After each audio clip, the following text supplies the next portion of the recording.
है और आजाद मुल्क में सबको अपने हिसाब से जीने का, अपने हिसाब से खाने का, अपने हिसाब से रहने का अधिकार है, अपने हिसाब से बोलने और अभिव्यक्ति व्यक्त करने का अधिकार है। ये कोई मैकला नहीं रोक सकता है और जो इसको रोकने की हिम्मत करेगा वो हिटलर की तरह दफन हो जाएगा। मैं तो दिग्विजय जी के बयान का समर्थन करता हूं व्यक्तिगत तौर पे। अच्छा, सर्जिकल स्ट्राइक का प्रूफ उन्होंने नहीं मांगा। आपने गलत क्वेश्चन पूछा। उन्होंने कहा कि पुलवामा में इतने दिनों की घटना हो गई, आपकी जांच में अभी तक क्या मिला, वो आरडीएक्स कहां से आया, आपने यूनियन टेरिटरी बना लिया, अपने हिसाब की सत्ता चला रहे हैं आप एलजी के माध्यम से। आज तक जांच की रिपोर्ट आई।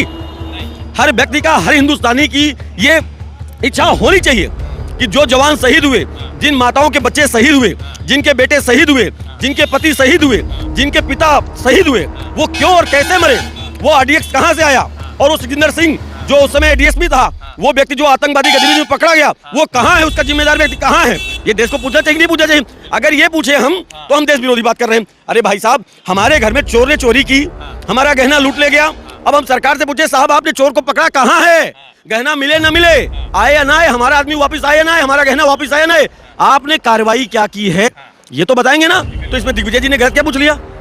लोग कह रहे हैं ना कि सेना का अपमान कांग्रेस करती आ रही है। सेना के हजारों जवान, हजारों रिटायर्ड अधिकारी इस पूरी यात्रा में चल रहे हैं, अपना दुख दर्द बता रहे हैं, तो क्या ये बीजेपी का अपमान नहीं है। अगर बीजेपी उनकी इच्छाएं पूरी कर देती तो यहाँ होते नहीं होते ना। तो वो कोई जादू की छड़ी लेके नहीं चल रहे कि हम ऐसे हिला देंगे और वो ठीक हो जाएगा। लेकिन हम उनको ये विश्वास दिलाने के लिए जा रहे हैं कि आप किसी भी जाति के हो, किसी भी धर्म के हो, किसी भी कलर के हो, किसी भी भाषा के हो, अगर किसी दुख में आप खड़े हो तो आपके साथ कांग्रेस पार्टी, राहुल गांधी खड़े हैं। वो झुकने वाले नहीं है, टूटने वाले नहीं है, वो लड़ेंगे। अपनी आत्मा से चल रहा हूँ और मेरी आत्मा जब मुझे कहेगी दाढ़ी बनाने को तो मैं दाढ़ी बना लूंगा, जब मुझे कहेगी बाल कटाने को मैं बाल कटा लूंगा। मैं किसी के बाप की बपौती खाया हूँ क्या। मैं इस देश का नागरिक हूँ। भारत का ये संविधान हमें अधिकार देता है कि आप अपने हिसाब से खा सके, अपने हिसाब से पहन सके, अपने हिसाब से उड़ सके, अपने हिसाब से बोल सके। के दम पर आइए, विकास पर चुनाव लड़ते हो। किस मुद्दे पर वो चुनाव लड़ रहे हैं। राम मंदिर 2024 के जनवरी में बनाएंगे। राम मंदिर हमने बना दिया। हे प्रभु, राम को हम जब पैदा हुए, हमारे घर वालों ने हमें राम राम करना सिखाया, हमारे घर वालों ने हमें सीताराम करना सिखाया, हमारे घर वालों ने हमें दुर्गा सप्तशती पढ़ना सिखाया, हमारे घर वालों ने सुंदरकांड, हनुमान चालीसा पढ़ना सिखाया। जो सुनना चाहते हो मैं आपको सुना सकता हूं, क्योंकि हम उस परवरिश में पढ़े हैं। लेकिन उसमें कहीं भी ये नहीं लिखा कि इंसान को मारो, उसमें कहीं ये नहीं लिखा कि धर्म के नाम पर बांटो, उसमें कहीं नहीं ये लिखा कि कलर के नाम पर बांटो। जामवंत भी उस समय साथ में थे, अंगद और बाली भी थे। ये बताइए कि उर्मिला मातोंडकर जी चल रही है, तो इसको किस तरह से देख रहे हैं? देखिए, देश के अंदर जो भी व्यक्ति मानवता और इंसानियत को जिंदा रखने का समर्थक है, वो व्यक्ति इस भारत जोड़ो यात्रा को अपनी यात्रा मान रहा है।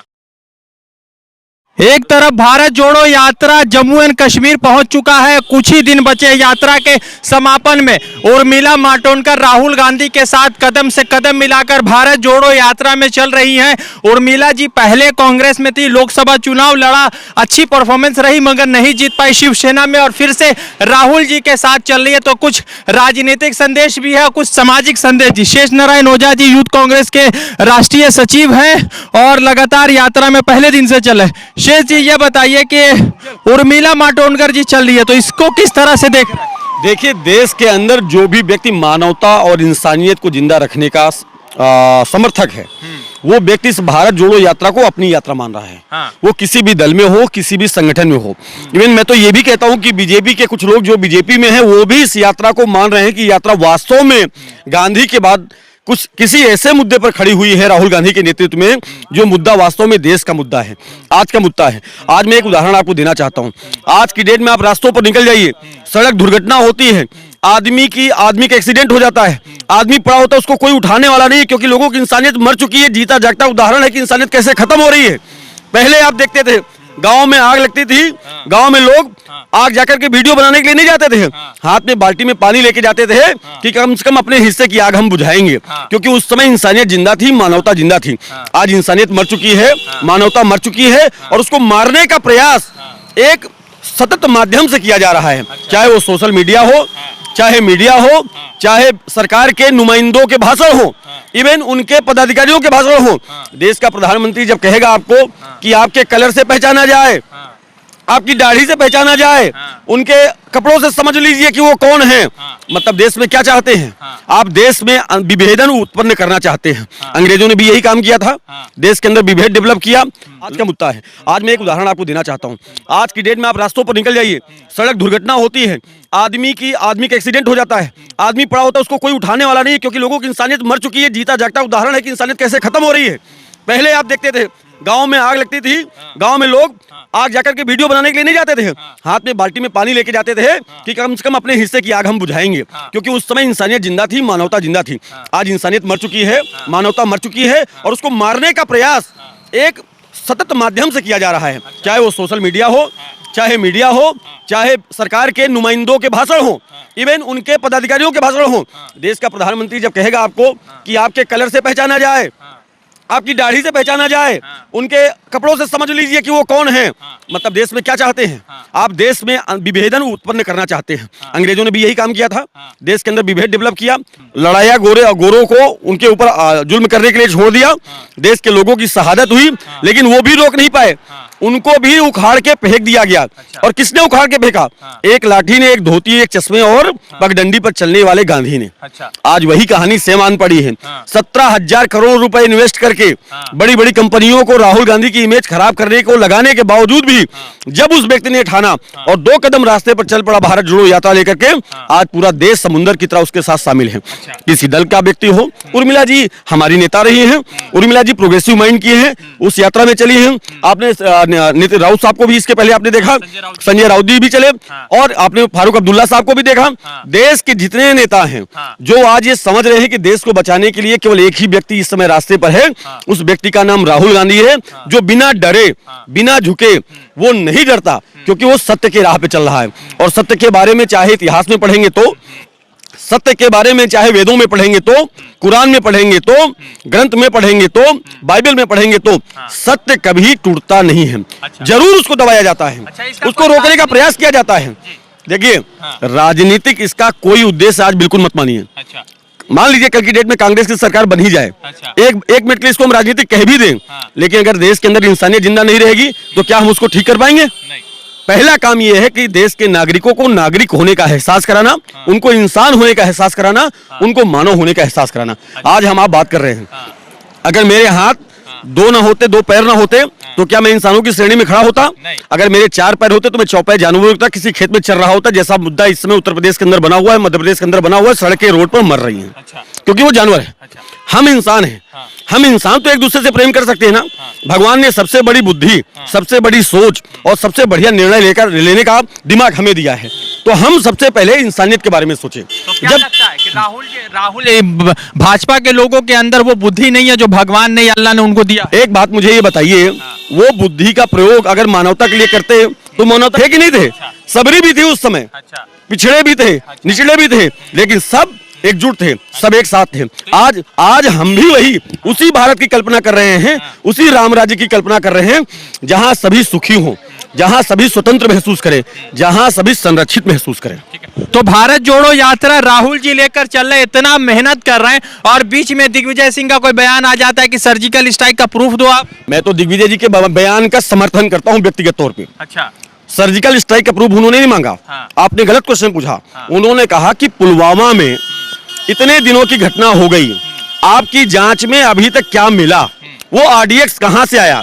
आपने यूनियन टेरिटरी बना लिया, अपने हिसाब की सत्ता चला रहे हैं आप एलजी के माध्यम से। आज तक जांच की रिपोर्ट आई नहीं। हर व्यक्ति का, हर हिंदुस्तानी की ये इच्छा होनी चाहिए कि जो जवान शहीद हुए, जिन माताओं के बच्चे शहीद हुए, जिनके बेटे शहीद हुए, जिनके पति शहीद हुए, जिनके पिता शहीद हुए, वो क्यों और कैसे मरे? वो आरडीएक्स कहां से आया? और वो सुखजिंदर सिंह जो उस समय डीएसपी था, वो व्यक्ति जो आतंकवादी गतिविधि में पकड़ा गया, वो कहां है? उसका जिम्मेदार व्यक्ति कहां है? ये देश को पूछना चाहिए, नहीं पूछना चाहिए?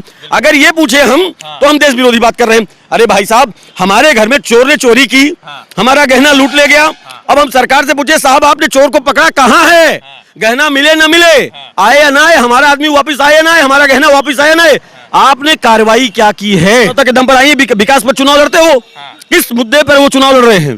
राम मंदिर 2024 के जनवरी में बनाएंगे, राम मंदिर हमने बना दिया। हे प्रभु, राम को हम जब पैदा हुए, हमारे घर वालों ने हमें राम राम करना सिखाया, हमारे घर वालों ने हमें सीताराम करना सिखाया, हमारे घर वालों ने हमें दुर्गा सप्तशती पढ़ना सिखाया, हमारे घर वालों ने सुंदरकांड हनुमान चालीसा पढ़ना सिखाया। जो सुनना चाहते हो मैं आपको सुना सकता हूं, क्योंकि हम उस परवरिश में पढ़े हैं। लेकिन उसमें कहीं भी ये नहीं लिखा कि इंसान को मारो, उसमें कहीं ये नहीं लिखा कि धर्म के नाम पर बांटो, उसमें कहीं नहीं ये लिखा कि कलर के नाम पे बांटो। जामवंत भी उस समय साथ में थे, अंगद और बाली भी थे, राम भी थे, लक्ष्मण भी थे। अगर कलर में जाएंगे तो उस समय भी सब एक साथ थे। ये तो बताएंगे ना, तो इसमें दिग्विजय जी ने गलत क्या पूछ लिया? तो लोग कह रहे हैं ना कि सेना का अपमान कांग्रेस करती आ रही है। सेना के हजारों जवान, हजारों रिटायर्ड अधिकारी इस पूरी यात्रा में चल रहे हैं, अपना दुख दर्द बता रहे हैं। तो क्या ये बीजेपी का अपमान नहीं है? अगर बीजेपी उनकी इच्छाएं पूरी कर देती तो यहाँ होते नहीं होते ना। तो वो अगर चल रहे हैं तो इसलिए चल रहे हैं कि उनको आशा केवल और केवल कांग्रेस पार्टी से दिखाई पड़ रही है, राहुल गांधी से दिखाई पड़ रही है। अच्छा, यहाँ पर अभी जब यात्रा चली है तो दोनों तरफ मिलिट्री छावनी थी और मिलिट्री छावनी के बाद जो है राहुल जी का स्वागत हो रहा। तो क्या लग रहा है कि आर्मी के अंदर या सीआरपीएफ के जवान या जो भी देश के जवान है, आईटीबीपी जो कोई भी है, तो वो किस तरह से राहुल जी में कुछ देख रहे, कुछ पॉजिटिव आपको दिखा रास्तों? मुझे लगता है राजा जी आपका कैमरा ऑन रहा होगा, आपने देखा होगा हर बंकर के अंदर से मुस्कुराते हुए चेहरे, हाथ हिलाते हुए, हेलो करते हुए लोग दिखाई पड़े होंगे। क्योंकि ये भी इंसान है। ये भी अपने हाथ में बंदूक इसलिए लेके रखे हैं कि इनके देश के नागरिक सुरक्षित रहें। ये इसलिए बर्फ में -34, -64 पर जाकर के सेवा करते हैं कि परिवार इनका और पूरा समाज सुरक्षित रहे। ये भी उसी भावना से जुड़े हुए हैं। कहां से अलग हो जाएंगे? पॉजिटिव कुछ दिखा? मैं तो कह रहा हूं ना कि पठानकोट से ले लो आप। पठानकोट से लगभग छावनियां स्टार्ट होती हैं। पठानकोट से परिवारों के बच्चे, इनके छोटे छोटे बच्चे, इवन खुद सिक्योरिटी में ये जॉब कर रहे लोग दिल से खुश हैं कि कोई नौजवान, कोई नेता कम से कम रोड पर निकला तो लोगों के दुख दर्द को सुनने के लिए, लोगों की बात को समझने के लिए। आप मुझे बताइए, इस पूरी 3400-3500 किलोमीटर यात्रा के दरमियान लगभग हमारी यात्रा पूरे होने के कगार पर है। जिन जिन गलियों से, जिन जिन रास्तों से गुजरे होंगे राहुल गांधी, उस देश के उस क्षेत्र के लोगों को अपनापन एहसास हुआ होगा कि नहीं हुआ? तो वो जो अपनापन है, उसी अपनापन को एहसास कराने की, देखिए आज हमारी सरकार नहीं है, हम कोई जादू की छड़ी लेके नहीं चल रहे कि हम ऐसे हिला देंगे और वो ठीक हो जाएगा। लेकिन हम उनको ये विश्वास दिलाने के लिए जा रहे हैं कि आप किसी भी जाति के हो, किसी भी धर्म के हो, किसी भी कलर के हो, किसी भी भाषा के हो, अगर किसी दुख में आप खड़े हो तो आपके साथ कांग्रेस पार्टी, राहुल गांधी खड़े हैं।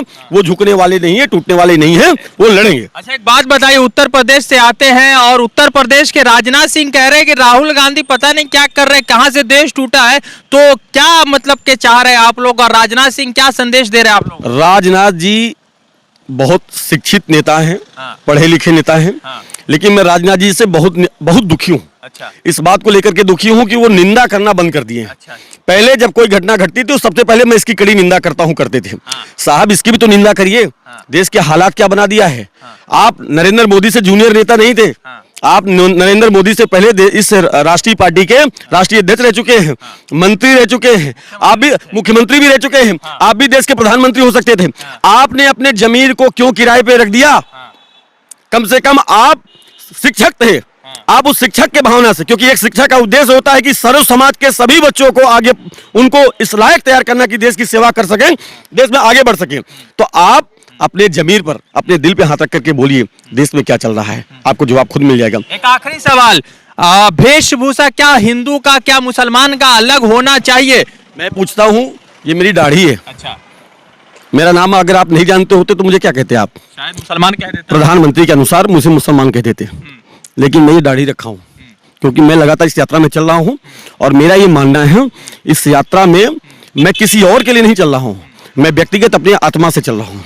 और मेरी आत्मा जब मुझे कहेगी दाढ़ी बनाने को तो मैं दाढ़ी बना लूंगा, जब मुझे कहेगी बाल कटाने को मैं बाल कटा लूंगा। मैं किसी के बाप की बपौती खाया हूँ क्या? मैं इस देश का नागरिक हूँ। भारत का ये संविधान हमें अधिकार देता है कि आप अपने हिसाब से खा सके, अपने हिसाब से पहन सके, अपने हिसाब से उड़ सके, अपने हिसाब से बोल सके। हम किसी के गुलाम है क्या? तो वेशभूषा का जरूरत नहीं हिंदू साबित करने की। भाई साहब, किसी भी प्रकार की वेशभूषा की आवश्यकता नहीं है। आप सभी देश आजाद देश के नागरिक हैं। हम सबसे पहले कहते हैं ना, हिंदुस्तान आजाद मुल्क, आजाद मुल्क के नागरिक हैं और आजाद मुल्क में सबको अपने हिसाब से जीने का, अपने हिसाब से खाने का, अपने हिसाब से रहने का अधिकार है, अपने हिसाब से बोलने और अभिव्यक्ति व्यक्त करने का अधिकार है। ये कोई मैकला नहीं रोक सकता है और जो इसको रोकने की हिम्मत करेगा वो हिटलर की तरह दफन हो जाएगा। ठीक है। तो भारत जोड़ो यात्रा में आज बड़ा अहम रहा क्योंकि उर्मिला मातोंडकर और कई सारे महाराष्ट्र के लीडर इस भारत यात्रा में राहुल जी के साथ चले। और सवाल सबसे महत्वपूर्ण यह है कि क्या राजनीतिक संदेश और दिग्विजय सिंह पर क्या कुछ बयानबाजी चल रहा और मीडिया क्या चला रही है, उस पर बातचीत के राष्ट्रीय सचिव शेष नारायण ओझा जी से बातचीत कर रहे थे। जुड़ते दूसरे अपडेट के साथ, धन्यवाद। द इंडियन खबर, सच आपके सामने।